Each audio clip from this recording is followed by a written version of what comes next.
네, 안녕하세요. 반갑습니다. 이번 강좌는 10주차 평형 및 불평형 삼상 회로고 교과서 내용으로는 3-13 내용입니다. 저번 9주차 수업 시간에 변압기 그리고 인덕터에 대해서 여러분들에게 강의를 하면서 그때는 조금 아쉬운 점이 좀 있었어요. 저주파 실험을 이제 고주파로 옮겨오면서 전압 대역도 좀 낮아졌고, 이번에는 조금 더 여러분들에게 더 많이 보여드리기 위해서 연구실에 있는 그 가상 모의 회로 장치를 이용해서 모의 환경에서 그 저주파로 이제 60Hz에서 이제 50V 가량으로 여러분들에게 이 평형 및 불평형 삼상 회로에 대해서 보여드릴 예정입니다.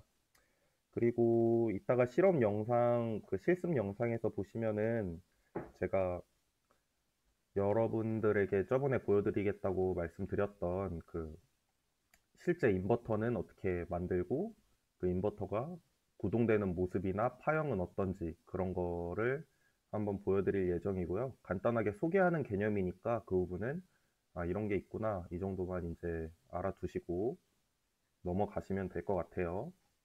그리고 어, 이번 강좌 다음에 이제 강좌가 원래 있는데 그거는 제가 공지를 조금 해드릴게요. 그 강의 내용이 바뀌어서 공지하는 거니까 각 반의 조교들이 아마 바뀐 내용대로 공지를 할 겁니다. 그래서 이제 착오 없이 수업 잘 들으실 수 있도록 그렇게 공지사항 꼭 잘 읽어주시고요. 네, 그러면은 바로 이론 수업 먼저 진행하고 그 다음에 실습에서 모터라든지 아니면 그런 거 보여드리는 방식으로 실험 진행해 보도록 할게요. 네, 항상 그렇게 했듯이 실험 이론 설명드리기 전에 먼저 실험 목적에 대해서 한번 인지를 하고 실험 이론하고 그 다음 실습하는 방식으로 진행할게요. 실험 목적을 먼저 볼 필요가 있어요. 항상 모든 실험은. 네, 이번 실험은 결국에는 두 가지 결선을 하게 되는데 하나는 Y결선이고 하나는 델타 결선이에요. 평형과 불평형이라고 제목이 붙었는데 실험상에서는 평형만 아마 여러분들 교재에 나와 있을 거예요. 근데 이 수식을 이해를 하면 결국에는 불평형도 똑같이 전력 계산이나 뭐 그런데 구할 수 있다. 방식은 똑같다. 혹은 뭐 저항이나 인덕터 같은 인덕터 혹은 뭐 커패시터 같은 순저항 부하가 아닐 때에도 이 식이 맞는 식인가 이거에 대한 고찰을 한번 생각을 해볼 수가 있겠죠. 결과적으로는 그래서 이번 실험에는 평형에 대해서만 실험을 진행을 하고 그리고 Y결선 그리고 델타 결선 이 두 가지의 결선 부하에 따라서 어, 이제 어떻게 전압이나 전류가 나타나는지 그리고 성간전압, 상전압 요 관계가 있거든요. 성간전압하고 상전압의 관계를 이해를 하고 그리고 성간전류와 상전류의 관계를 떠한 관계가 있는지 이해하는 그런 방법으로 이제 조금 실험을 주의 깊게 보시면 될 것 같아요.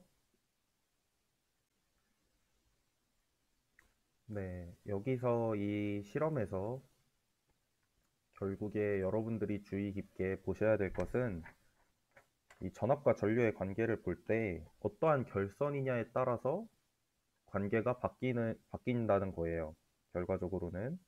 그래서 평형 Y 결선과 아니면은 뭐 델타 결선 부하에서 어떻게 바뀌는지 이런 관계를 제가 뒤에서 이론 설명을 좀 해드리고 그리고 더 나아가서 전력 계산을 결국에는 하거든요. 그래서 전력 계산 방법에 대해서 투와트 미터법에 대해서도 여러분들에게 한번 보여드리는 것으로 이제 이번 영상을 마치는 방향으로 할게요.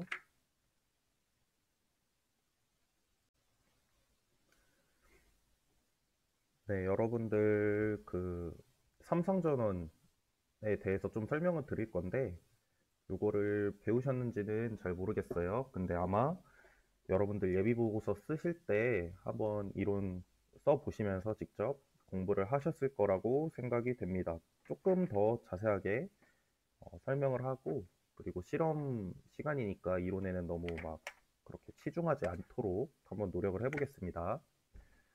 일단은 결선 방식은 이런 Y자형 방식이 있고요. 이거를 Y결선이라고 하고, 그리고 이 B번 그림에는 이렇게 삼각형으로 돼 있죠. 이거를 델타 결선이라고 이제 표현을 합니다. 그리고 선이 지금 보면 몇 개가 있죠. 여기는 4개가 있어요. A번 그림의 Y결선에는, 그리고 델타 결선에는 3개가 있죠.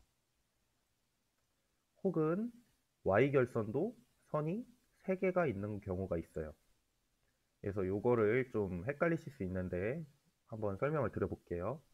이 Y결선 같은 경우에는 상이 A상, B상, C상 이렇게 3개의 상으로 구성이 되거든요. 그래서 먼저 3상이라고 이름을 붙여주고, 그리고 요 B번 결선, 델타 결선 같은 경우에도 똑같이 이제 A, B, C 이런 식으로 이제 결선이 되죠.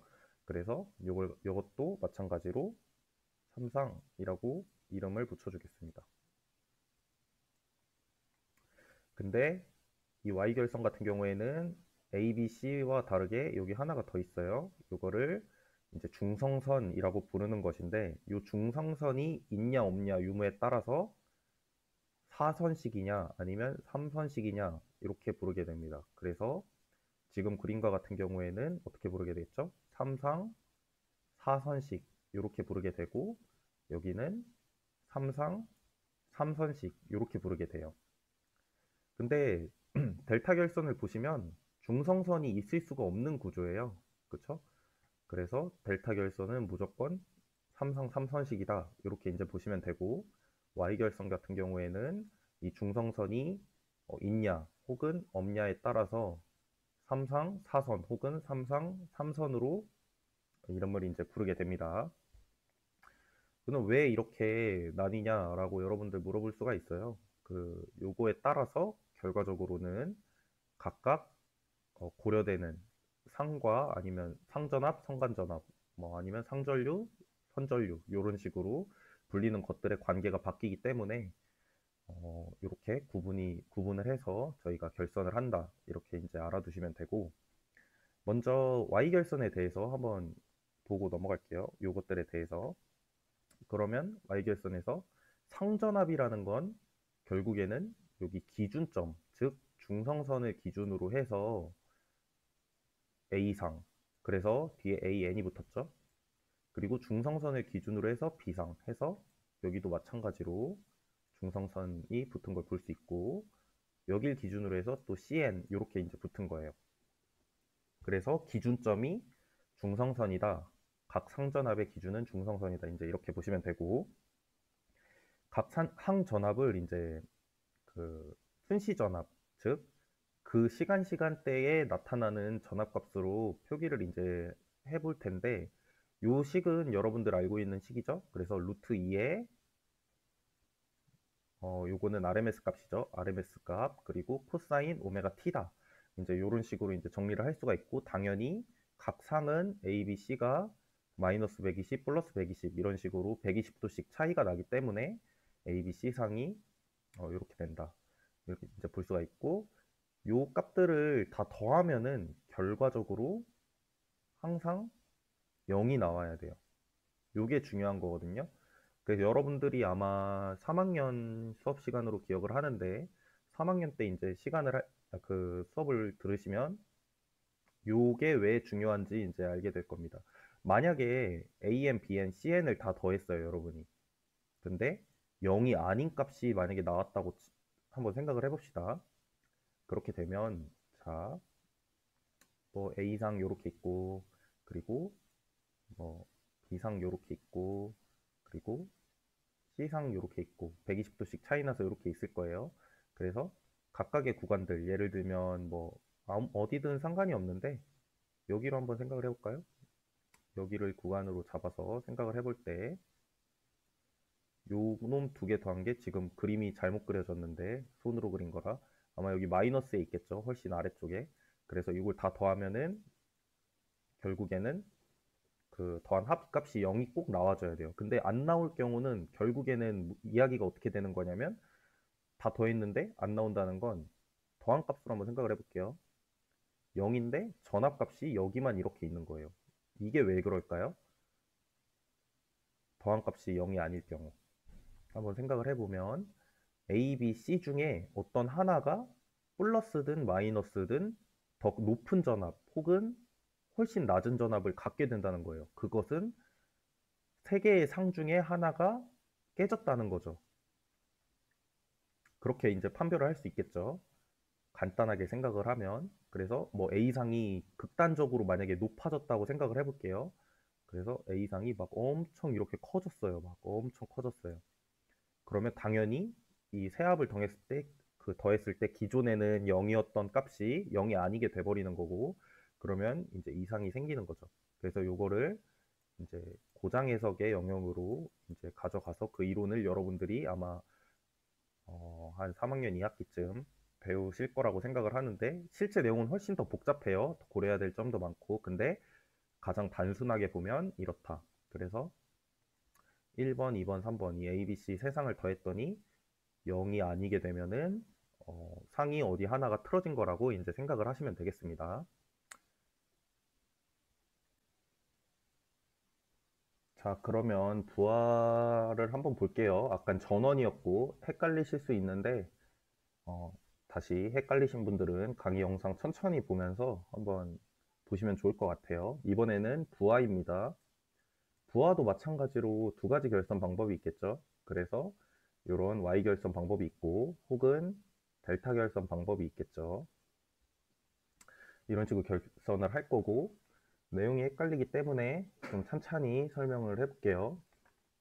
먼저 성간전압을 한번 생각을 해봅시다.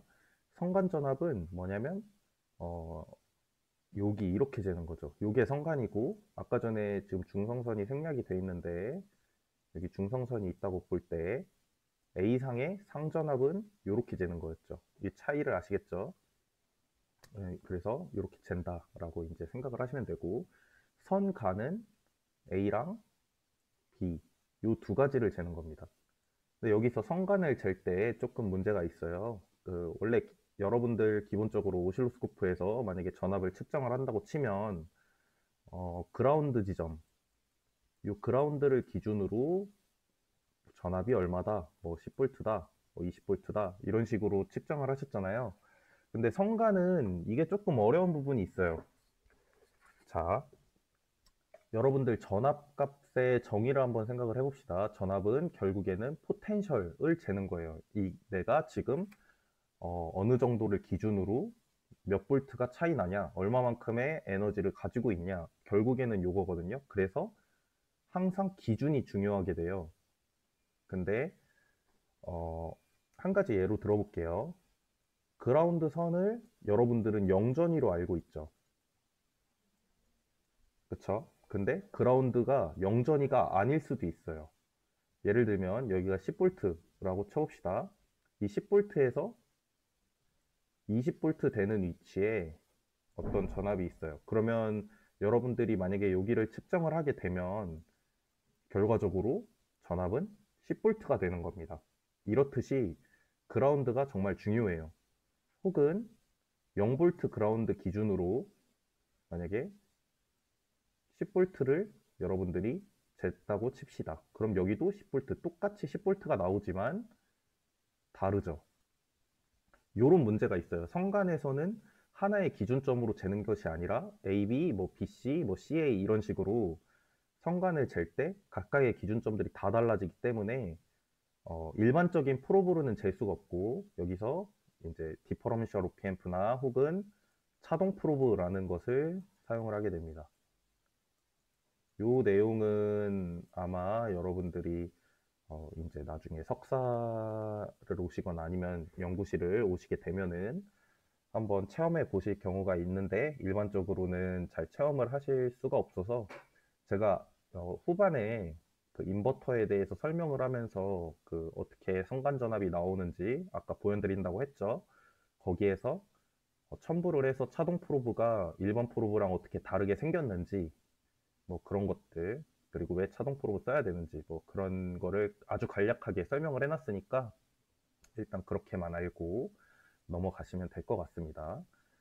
근데 기본적으로 그래서 성간을 잴 때 우리는 요거 일반 프로브를 내가 가지고 있다고 만약에 생각을 했을 때 요걸 잴 수가 없어요. 그죠? 이런 이유 때문에, 기준점 이유 때문에. 그래서 어떻게 하냐면 VAN 이렇게 A상의 전압이 있고 MB를 또 재면 되겠죠. VNB. 그러면 어떻게 재는 거죠? 여기를 재고 또 요걸 기준으로 요만큼 재서 더한다는 거예요. 그러면 이 전체 성간전압이 나오겠죠. 기준이 명확하죠. 근데 MB는 그 벡터를 반대로 벡터 방향을 바꾸면 마이너스의 BN으로 바꿀 수가 있어요. 그죠? 네, 여기까지 잘 따라오셨을 거라 생각하고 결국에는 나는 요거를 계산하면 된다. A상에서 B상을 빼주면 된다. 요거를 기억하시면 되겠습니다. 그러면 루트 3의 페이저 위상 30도가 나오게 돼요. 요게 어떻게 나오는 거냐, 요거를 생각을 하는데 항상 수식적으로만 보려 하지 말고 그림으로도 한번 생각하는 습관을 가져야 돼요. 그래서 그림으로 제가 해석을 한번 해보겠습니다. 기본적으로 우리는 A상, B상, C상을 찍을 수가 있고 각각이 120도만큼 차이 난다는 거를 알고 있어요. 그래서 요거는 여러분들 다 아시죠? 근데 요 VB에는 결국에는 마이너스 부호가 붙었기 때문에 색깔을 좀 바꿔서 해볼게요. 잠시 기다려주세요. 파란 색깔로 바꿔서 설명을 계속 이어나가겠습니다. 요거는 반대 방향이 돼요. 요렇게. 여기까지 이해하셨죠? 그러면 딱 정확하게 절반을 딱 지나니까 여기는 60, 60으로 이렇게 나뉘게 될 거예요. 그죠? 그림상에서 조금 헷갈릴 수 있지만 한번 60, 60이라고 지금 차이가 좀 나 보이지만 그렇게 한번 생각을 해볼게요. 이렇게 나오게 되고 결국에는 그러면 요 벡터랑 요 벡터를 더하는 거죠. 빼기가 아니라 더하기예요. 왜냐면 이미 벡터를 반대부호로 넘겨주면서 빼기가 들어간 거니까 그냥 더해주기만 하면 됩니다. 요거를 더할 때는 이제 평행사변형법, 여러분들 고등학교 때 하셨던 벡터 합성 방법으로 구하게 되면 여기 보이는 이 VAB만큼의 벡터가 나온다는 것을 이제 확인을 할 수가 있고, 요거를 이제 여러분들 요 각도는 그러면 정확하게 절반을 지나게 될 테니까 60도의 절반인 이제 30도가 나오게 되는 거고, 30도가 나오게 되는 거고, 그리고 여기서 VAN의 코사인만큼의 값을 해주면 VAB가 나오게 되고, 그래서 그 값을 봤더니 루트 3이다. 그리고 30도다. 이제 이렇게 해석이 가능하죠. 그래서 이제 왜 이런 결과가 나오는지, 30도 이상이 왜 생기는지, 그리고 루트 3이 왜 나오는지에 대해서 여러분들이 이런 식으로 접근을 하면 참 좋을 것 같습니다. 그리고 쭉 한번 가볼게요. 이 수식을 이제 풀 수 있으니까. VAB, AB 구했죠. 근데 BC랑 CA도 똑같은 방법으로 구하셔도 되고, 그리고 똑같은 방법으로 구하시지 말고 AN을 기준으로 얼마만큼 나는 위상이 차이 나는 걸로 표현을 하고 싶다. 그러면 AN, AN, AN, A상 기준이죠. A상 기준으로 120도만큼 차이가 날 테니까 30에서 마이너스 120 하면은 마이너스 90도 되는 거고, 그리고 플러스 120 하면은 플러스 150도 되는 거고, 이런 식으로 해서 AB와 BC와 CA의 상들도 그 A상을 가지고 우리가 표현을 할 수 있다. 이제 이렇게 생각을 해주시면 될 것 같습니다. 그러면 여기 있는 요 상전압에 이제 여기 있는 것이 책의 내용이 어디 나와 있는지 제가 한번 볼게요. 네, 성간전압, 상전압에 대한 내용은 164페이지에 지금 하단 쪽에 식 13.5에 나와 있고요.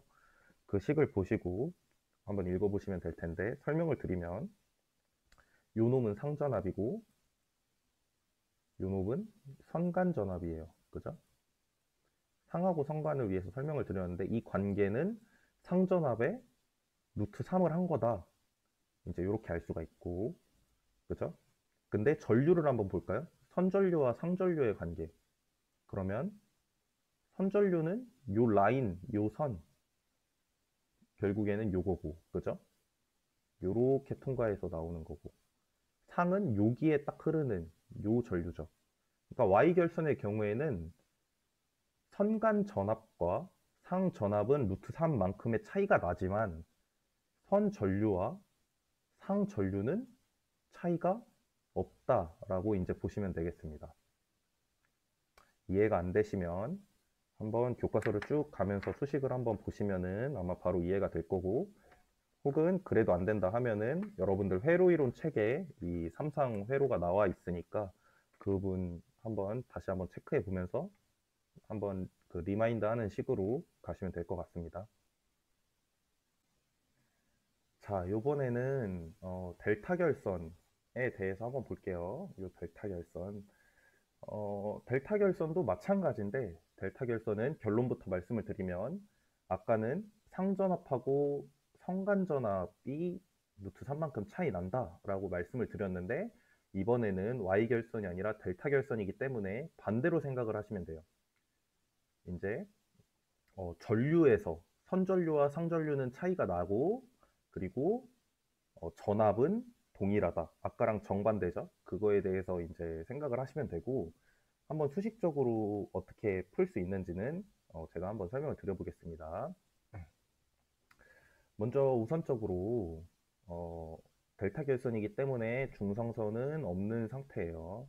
중성선은 없고, 이제 전류의 관점에서 한번 바라보 봅시다. 그러면 내가 각 성간전류를 먼저 생각을 해볼게요. 성간전류. 성간전류는 A에서 B, IAB를 내가 측정을 한다고 봤을 때 요런 놈이 될 거예요. 그죠? 요런 놈. 요 놈이고, BC는 뭐 반대로 이렇게 되고, CA도 이렇게 되고, 화살표 방향대로 요런 놈이고, 이제 이 성간전류를 통해서 한번 상전류가 어떻게 구할 수 있는지 한번 볼게요. IA를 나는 구하고 싶어요. 처음에. 그러면 이 IA는 IAB에 ICA 요걸 빼줘야 되겠죠. 결과적으로. 요걸 이렇게 빼주게 되는데 또 벡터 이 다이어그램, 페이저 다이어그램을 놓고 한번 생각을 해보면 IAB 요 놈이고 IBC 요 놈, ICA 요 놈. 요렇게 이제 있게 되고 나는 ICA를 빼줘야 되기 때문에 아까랑 똑같은 방식으로 이제 마이너스 취해주게 되면 이렇게 반대쪽으로 나오게 되겠죠. 이 각도가 30도인 거는 이제 아시죠? 이 각도는 30도고 여기는 마이너스 ICA 이렇게 이제 나오게 됩니다. 그리고 아까랑 똑같이 벡터의 합으로 여러분들 구해주시면은 여기 있는 IA 값이 나온다는 것을 이제 확인하실 수가 있어요. 근데 우리는 기준을 IAB라는 성간의 전류를 기준으로 잡았기 때문에 30도가 아니라 마이너스 값으로 내려가는 30도. 그래서 이상이 마이너스 30도가 되는 것이고, 크기는 벡터 합을 했기 때문에 아까랑 똑같이 루트 3 이렇게 나오게 되는 것을 수식적으로 이제 확인을 할 수가 있습니다. 그래서 IA 값은 이렇게 간단하게 구할 수가 있고요. 나머지 값들도 뭐 BC에 대해서 마이너스 30도 루트 3, CA에 대해서 마이너스 30도 루트 3 이렇게 구할 수도 있지만 하나를 기준으로 보는 것이 여러분들이 훨씬 더 생각하기 좋기 때문에 그렇게 한번 고려를 해보면 요 I에 대해서 아까 IA를 구할 때 썼던 IAB죠. 요거에 대해서 이제 생각을 해보면 마이너스 120 더하게 되면 마이너스 150도의 위상이 나오게 되고 크기는 똑같고 그리고 플러스 120 하게 되면 90도 이렇게 나오게 되고 크기는 루트 3이다. 이제 요 관계가 되는 거죠. 그래서 아까 전과 다르게 이번엔 전류에 대해서 본다는 거에 여러분들 주의를 하셔야 되고, 선전류와 상전류는 이렇게 루트 3배만큼 차이가 있다. 이렇게 이제 보시면 됩니다. 그리고 여기 상간전압이라고 써놨는데 잘못됐죠? 이 선간전압입니다. 제가 만들다가 좀 졸았나 봐요. 선간전압과 상전압의 관계는 동일하다라고 되어 있는데 이 부분 다시 한번 볼게요. 여기서 전압을 측정을 할 때 중성선이 없어요, 결국에는. 그렇기 때문에 이렇게 재는데 요것과 이게 상전압이죠. 상전압에 걸리는 전압 측정할 때도 이렇게 재고 선간을 측정할 때도 AB 사이 이렇게 재고 그러니까 당연히 선간 전압과 상전압은 같을 수밖에 없다. 이제 이렇게 보시면 되겠습니다.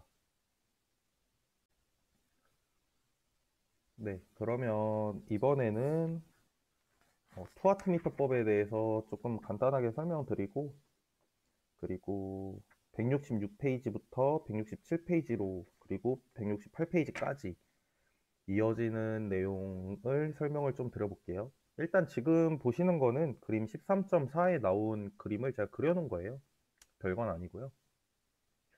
결론적으로 이걸 좀 해석을 한번 해볼 때 먼저 주의해야 될 점이 뭐가 있죠? 일단은 무슨 결선인지를 먼저 봐야 돼요. 그래서 전원 측도 Y고 중성선이 있으니까 여기까지 보는 순간 뭐를 생각해야 되냐면 아, 중성선이 있구나. 그러면 무조건 부하는 Y결선이겠구나. 요거를 여러분들 파악을 먼저 하셔야 됩니다. 여기까지만 딱 봐도 아시겠죠? 그래서 볼 것도 없이 당연히 뒤에는 중성선이 있어야 되니까 Y결선으로 이제 이어지는 거고 ABC상 이렇게 연결이 된 평형 YY 결선입니다. 이따가 뒤에서는 그림 13.7 그러니까 실험 방법 2번에서는 Y랑 델타 결선이죠. 네, 제가 초반에 설명드렸던 바와 같이 Y결선은 중성선의 유무에 따라서 3상 3선식 혹은 3상 4선식으로 불릴 수가 있고 무조건 중성선이 있어야 되는 것이 아니다 라고 설명을 드렸고 170페이지에 13.7에서 볼 수 있듯이 중성선이 없는 Y결선도 있다 이렇게 이제 생각을 하시면 돼요. 그래서 Y결선인데 중성선이 없거나 혹은 델타 결선일 때는 뒤에 부하는 무조건 뭐죠? 델타로 나오겠죠. 이제 그렇게 보시면 되고 여기까지 이제 파악을 했어요. 그 다음에 결국에는 제가 전력을 재고 싶은 거예요. 여러분들 보고서에 잘 쓰셨겠지만 그냥 한번 리마인드 하는 식으로 보게 되면 순시 전력을 잴 거예요. 순시 전력을 재면 그 시간에 얼마만큼의 전력이 가는지를 재고 싶어요. 그래서 이거 전체를 보고 싶은데 전력이라는 것은 결국 전압과 전류의 곱으로 표현할 수 있죠. 근데 부하가 3개이기 때문에 A의 전력, B의 전력, C의 전력 이것들을 다 더해줘야 되는 방식을 기존에 이제 썼어야 돼요. 그죠? 요거를 이제 썼어야 되고 그래서 가장 무식한 방법, 무식하진 않죠. 일반적인 방법으로 이제 생각을 해볼 때 요걸 재려면 요거에 대한 볼테지 미터가 하나 있어야 되고 하나, 둘, 셋 요렇게 이제 있어야 되죠. 그리고 전류도 측정을 해줘야겠죠. 그래서 A의 요 전류 하나, B의 전류 둘, 셋. 아 여기 중성선이네요. 여기네요. 셋. 요렇게 있어야 되죠. 요렇게 해서 각각을 또 뭐 해줘야 되죠? 곱해줘야 돼요. 그래서 전류 전압 곱해주고 또 전류 전압 곱해주고 또 전류 전압 곱해주고 그걸 다 풀어봤더니 삼각함수로 나오겠죠. 코사인 값으로 상하고 이제 부하 성간으로 보면은 결국에는 요런 값이 나오게 된다는 것을 아주 간단하게 그냥 알 수 있어요. 이거는 너무 명확해요. 왜냐? 내가 전압전류 곱하고 전압전류 곱하고 전압전류 곱하고 이렇게 하니까. 근데 이 과정이 쉽지만은 않아요. 일단 지우고서 설명을 해볼게요. 그래서 사람들이 좀 최소화해서 구할 수 있는 방법이 뭐가 있을까라고 이제 생각을 하게 된 거고 그래서 발명해낸 게 투와트 미터법이라고 보시면 되겠습니다. 투와트 미터법을 보시면 결론은 내가 일일이 상하고 그 상 전압하고 전류를 측정을 해서 다 더해주는 게 아니라 좀 더 쉽게 구할 수 있는 법이 없을까? 라고 이제 생각을 해서 성간을 이제 잽니다. 왜냐하면 이 성간은 VAB, VCB라는 거 두 개를 재면 여기에는 어떠한 정보가 들어가냐면 A와 B와 C에 대한 정보가 다 들어가게 돼요. 이해하셨죠? 그 이유가 뭐죠? 성간은 성간 전압을 재면 아까 전에 수식에서 봤다시피 A랑 B에 모든 전압 정보가 들어가게 되거든요. 그걸 통해서 결국에는 두 가지만 측정을 해도 세 가지를 굳이 측정을 안 해도 전체 전력을 알 수 있다. 이런 개념이고 그래서 아까랑 다르게 이제 A와 B상 요렇게 찍겠네요. 요렇게 하나 찍고 그리고 그 다음에 C와 B상 그래서 요렇게 하나 찍고 요 두 가지만 찍으면 된다는 거예요. 이해하셨죠? 그래서 그 그림이 실제로 13.6에 보면은 자세히 나타나 있어요. 그런 방식으로 두 가지의 와트를 찍는다. 라고 이제 보시면 되고 성간 전압을 찍기 때문에 VAB가 당연히 나오게 되고 VCB 나오게 되고 전압. 그쵸? 근데 전류는 요 놈이고 요 놈으로 지금 나오겠죠? 그래서 IA, IC다.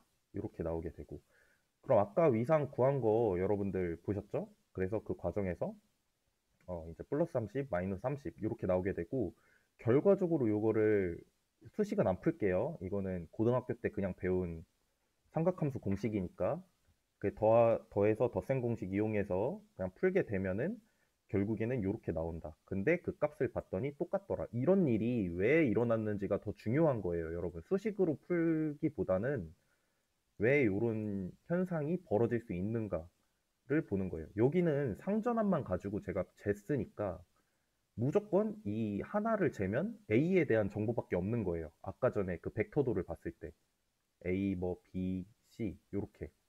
근데 이 A랑 B 둘의 성간 전압을 내가 재게 되면 이 성간 전압을 만드는 데에 뭐가 들어갔죠? A랑 B의 상전압에 대한 정보가 들어가서 이렇게 나왔죠. 뭐 이런 식으로.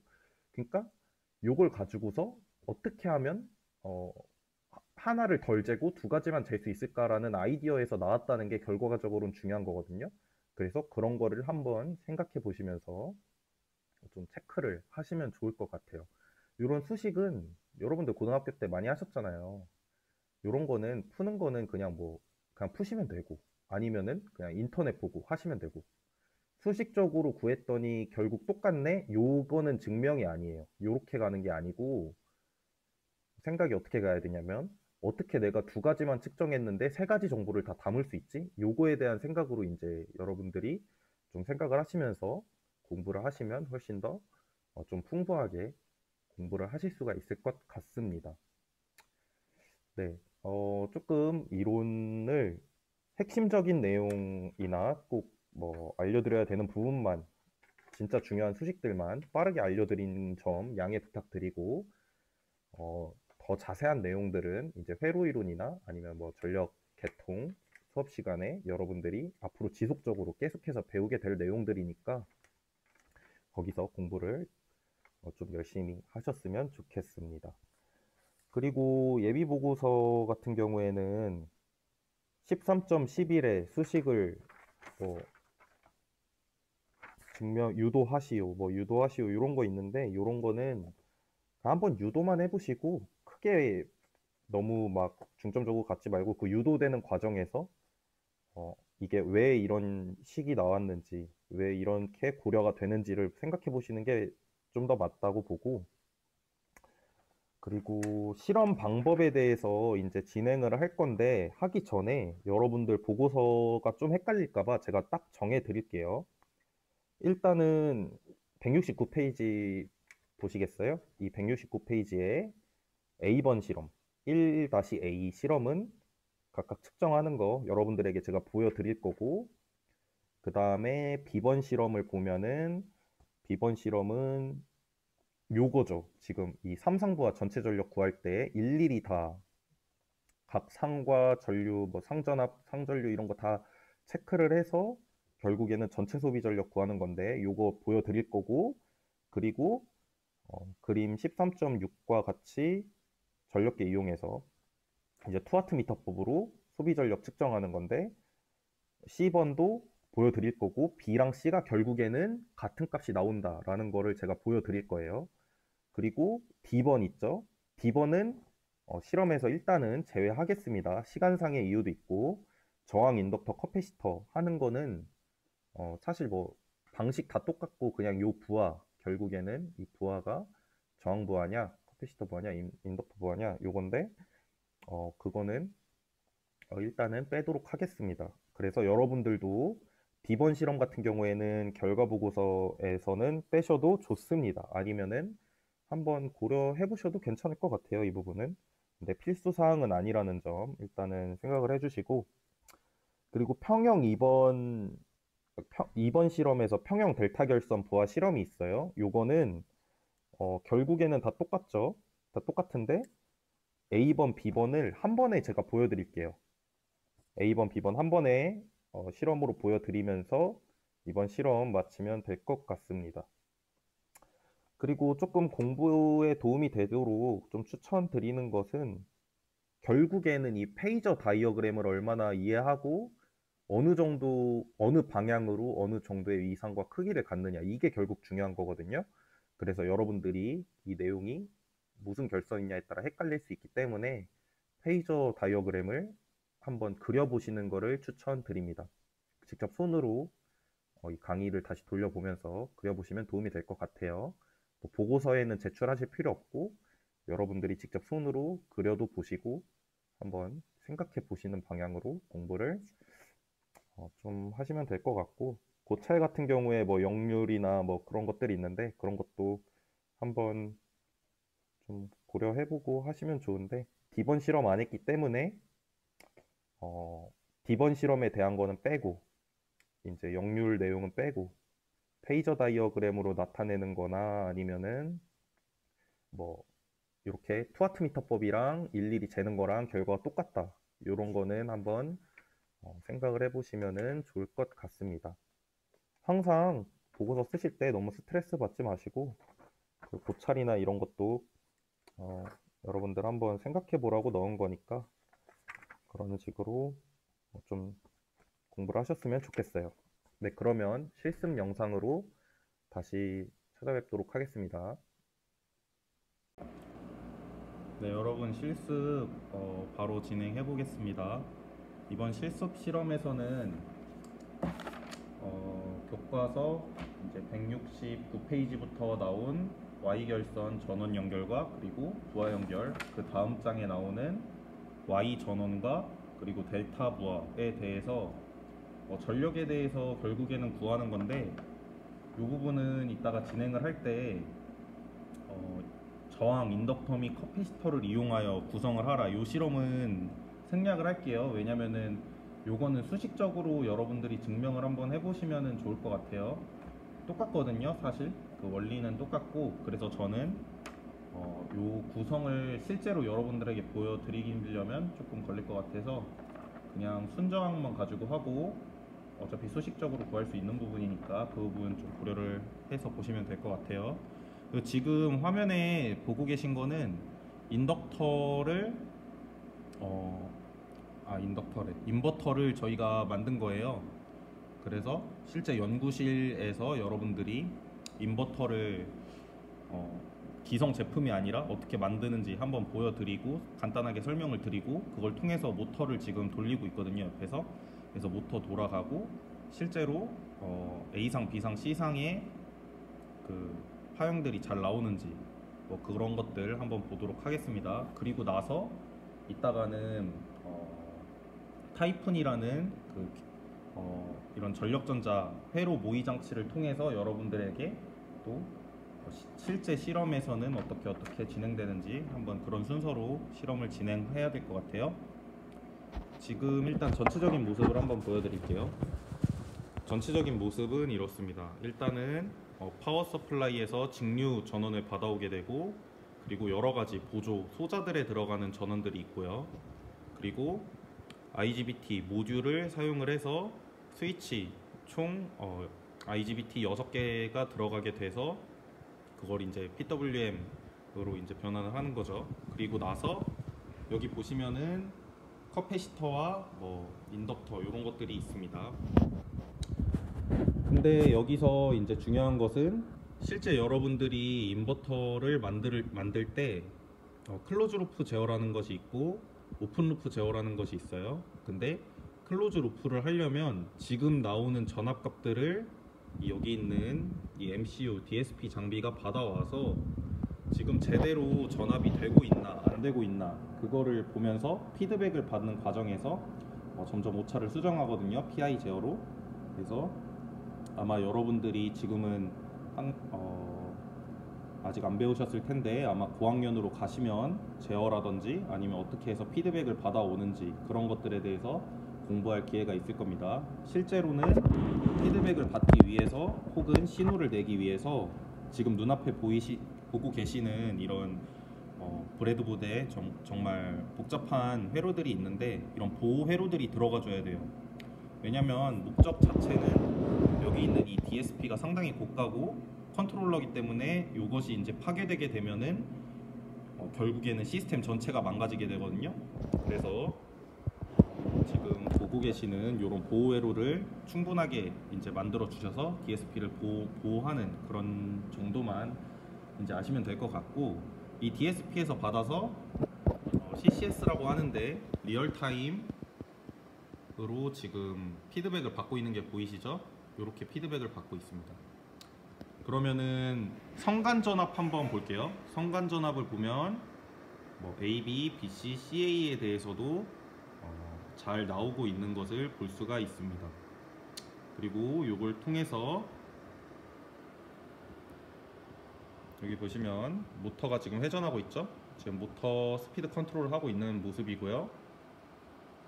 네. 근데 이때 조금 특이한 점이 하나가 있어요. 오실로스코프는 여러분들이 쓰는 거랑 모양만 다르지 사실상 똑같은 거고요. 여기 보시면은 이렇게 생긴 놈이 있어요. 요거는 프로브거든요.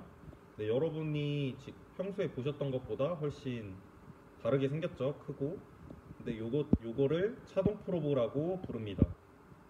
성간 전압을 잴 때는 성간 전압 특징상 그라운드를 어느 한 점을 기준으로 잡고서 전압을 잴 수 있는 것이 아니라 성간으로 이제 기준점이 없죠. 그렇기 때문에 이런 차동 프로브라는 것을 이용해서 전압을 잴 수 있다. 지금은 한 그 정도만 알아두시면 될 것 같아요. 이 인버터 그 고전압 환경에서 고전압실에서 사용하는 이런 인버터를 어떻게 구성하고 하는지 한번 보여드리고 싶어서 여러분들에게 소개해 드린 거고요. 이게 메인은 아니니까 이따가 타이푼이라는 그 가상 회로 모의 장치를 가지고 제가 실험을 계속 진행을 하도록 하겠습니다. 네, 여러분, 그러면 실험 방법 바로 넘어가서 1번 실험 먼저 보여드리겠습니다. 먼저 일단은 제가 좀 여러분들에게 생소한 그런 장치 하나 소개시켜 드리고 이런 것도 있다 이렇게 받아들이시면 될 것 같은데, 기본적으로 지금 실험 중에 사용 중인 장비는 그 타이푼이라는 장비인데, 이것은 제가 앞서 설명드렸던 가상 모의 회로 장비입니다. 그래서 실제로 이렇게 생긴 장비를 가지고 지금 실험을 하고 있고요. 여기서 보시면은 DSP 장비가 보이시죠? 이 DSP 장비를 가지고 이제 앞서 그 뒤에 인버터에서 나올 텐데, 그 인버터를 실제로 구현을 해서 뭐 A상, B상, C상 뭐 이런 식으로 만든 걸 보면 엄청나게 복잡한 보호 회로들이나 실제 그런 회로들을 다 저희가 구현을 해야 되잖아요. 근데 그러면 시간이 너무 많이 걸리고 만드는데, 그렇기 때문에 이런 모의 회로 장치를 통해서 원하는 뭐 저항도 마음대로 바꿀 수 있고요. 그리고 뭐 인버터도 만들 수 있고 컨버터도 만들 수 있고, 그렇게 실험을 해서 결과적으로는 이렇게 전압을 실제 찍어서 각각의 상전압이나 성간전압들 찍을 수 있게 그렇게 만들어주는 장비라고 보시면 됩니다. 이 장비를 이제 이용을 해서 실험을 앞으로 진행을 할 거고, 제가 모니터에 뜨는 수치랑 오실로스코프 그리고 이 장비 왔다 갔다 하면서 보여드리기 때문에 화면이 조금 움직일 수 있어요. 그래서 그 점 조금 유의하시면서 보시면은 참 좋을 것 같습니다. 먼저 기본적으로 제가 회로 구현을 먼저 해놨어요. 이 장비를 실제 어떻게 사용을 하냐면, 지금 잘 보이실지 모르겠는데 이 회로는 Y 결선, YY 결선에 대한 회로를 만들어 놓은 것입니다. 이걸 가지고 실험을 이제 하게 되고, 그렇게 되면은 이 가상 그 회로 장치에서 YY 결선을 만들어 주게 되고, 디지털적으로 만들고 그거를 이제 전압을 찍을 수가 있고, 그래서 그 전압 파형을 실제로 저희가 볼 수가 있습니다. 이렇게 되는 구조고요. 한번 설명을 드리자면, 지금 제가 커서를 찍어 놨는데 RMS 50짜리 50V에 대해서 이제 각각의 상전압을 인가를 하고 Y 결선에서, 그리고 Y로 받아서 지금 나오는 결과값을 여러분들 보고 계십니다. 일단은 이 카메라를 고정을 좀 할게요. 고정을 하고 다시 오겠습니다. 네, 고정했고요. 그 오실로스코프에서 지금 보고 계신 거는 이제 노란색이 A, 그리고 자주색 보라색이 B, 그리고 파란색이 C의 그 상전압을 보고 계신 거고, 커서가 안 보이실까봐 제가 불러드리면, 찍은 거는 대략 732mV가 나오고 배율이 100배로 지금 돼 있기 때문에 그 100배 곱하게 되면은, 계산기를 잠깐 해볼게요. 그러면 대략 73 정도가 나오겠네요. 그럼 73 나누기 루트 2 하게 되면 대략 그 처음에 제가 50인가 했던 그 값 나오는 거를 볼 수가 있습니다. 이렇게 상전압이 각각의 상에 대해서 잘 찍히고 있고, 성간전압으로 좀 바꿔서 보여드릴게요. 잠시 바꾸겠습니다.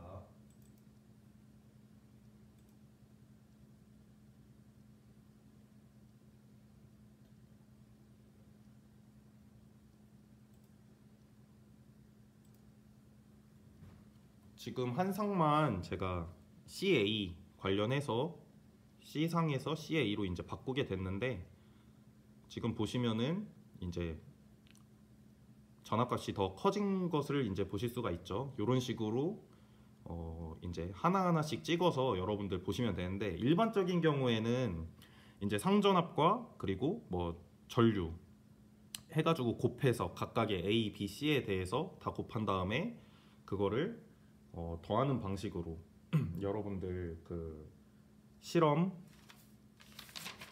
나온 값들 볼 수가 있고, 지금 성간으로 바꾼 거 어차피 크기는 다 똑같으니까 하나만 제가 보고서 쓰시라고 값 불러드릴게요.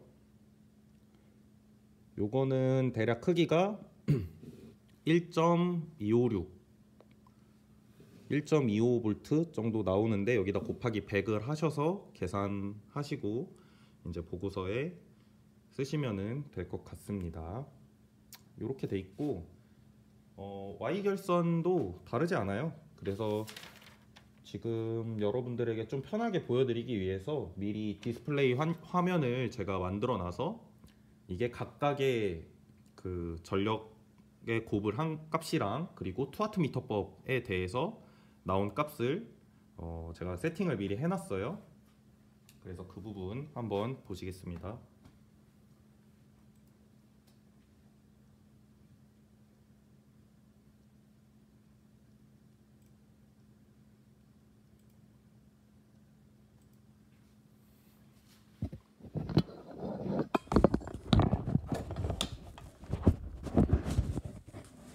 네, 화면 이동이 조금 여러분들에게 보여드리기 위해서 좀 흔들릴 수가 있습니다. 네. 일단 네, 지금 보시는 화면은 아까 처음에 보여드린 것처럼 그 전원 Y 그리고 부하 Y에 대한 화면이고, 요거에 대해서 이제 각각을 측정을 하기 위해서 이런 것들 회로 구성을 했다고 보시면 돼요. 이게 실제 여러분들 하드웨어를 만들어서 혹은 슬라이닥스 환경에서 하는 거랑 동일하고 좀 더 많은 거 보여드리기 위해서 이렇게 하는 거니까 그 부분 이해해 주시고, 그리고 위에 여기 이 부분은 YY에 대한 내용인데, 여기는 Y고 여기는 델타 부하를 연결을 해놨어요. 그래서 이번 실험에 대한 내용입니다. 이 두 개를 가지고 결국에 우리가 할 일은 각각의 상의 이제 순시 전력값의 합이랑 투와트 미터법이 결국에는 같은지를 확인을 하는 실험이거든요.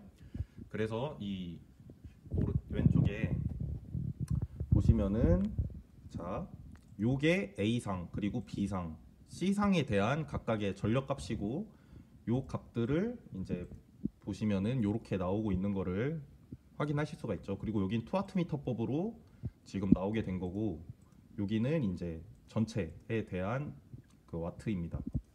그러면은 이론상 이제 실제로 여러분들이 전압전류 곱을 해보면 요 수치를 가지고 여러분 보고서를 쓰시면 되고요. 계산기로 제가 잠시 계산을 해보겠습니다.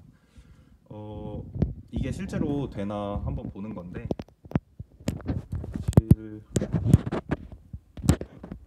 24 더하기 22 더하기 28.